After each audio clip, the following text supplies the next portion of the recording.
ये जब तक हमें समझ आता है कि शब्दों में बहुत ताकत है, तब तक जीवन का एक बहुत बड़ा हिस्सा निकल चुका होता है। और अगर आपने कोई कहानी पढ़ी और उसे अपने हाथों से लिख दिया तो उस कहानी के मायने बहुत बदल जाते हैं। सदगति मुंशी प्रेमचंद के द्वारा लिखी एक बेहद मार्मिक कहानी है। सदगति कहानी है उन आस्थाओं की जो निराधार है, उन अनसुलझे समाज के रहस्यों की जिन पर कभी किसी ने पर्दा हटाना जरूरी ही नहीं समझा। सदगति कहानी है आपकी और मेरी। जीवन खुश रहना, झूमना, हंसना, खिलखिलाना और हर लम्हे को पूरी तरह से जीने का नाम है ना? मगर जीवन कभी बेहद दुख, तकलीफ और जिल्लत का नाम भी हो सकता है। इस कहानी का परिवेश चाहे एक समाज विशेष है, परंतु हमारा इसे देखने का नजरिया ही कुछ और है। ये लड़ाई किसी समाज की दूसरे समाज के साथ नहीं है। ये लड़ाई है ताकत की।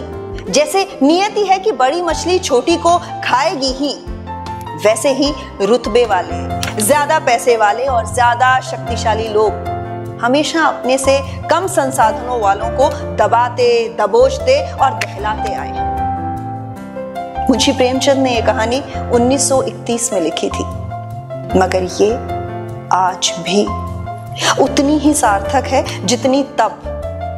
बस फर्क इतना है कि अब इसके बारे में खुलकर बात की जा सकती है। मुंशी जी की लिखी हर कहानी समकालीन समाज का आईना है। अपने समय से आज 100 सालों बाद भी उनकी लिखी हर बात और हर परिस्थिति मानो 16 आने सच्ची है। आपने, मैंने, हम सब ने अपने जीवन काल में कभी न कभी इस सत्य से साक्षात्कार अवश्य किया है। जानवरों में ताकतवर इसीलिए कमजोर को मारकर खा जाता है क्योंकि इसके अलावा उसका कोई और चारा नहीं है। परंतु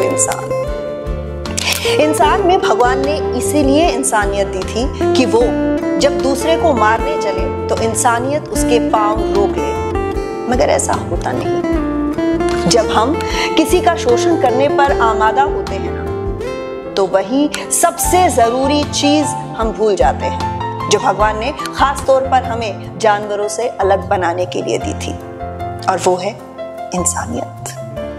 सदगति कहानी है इंसानियत के मरने की।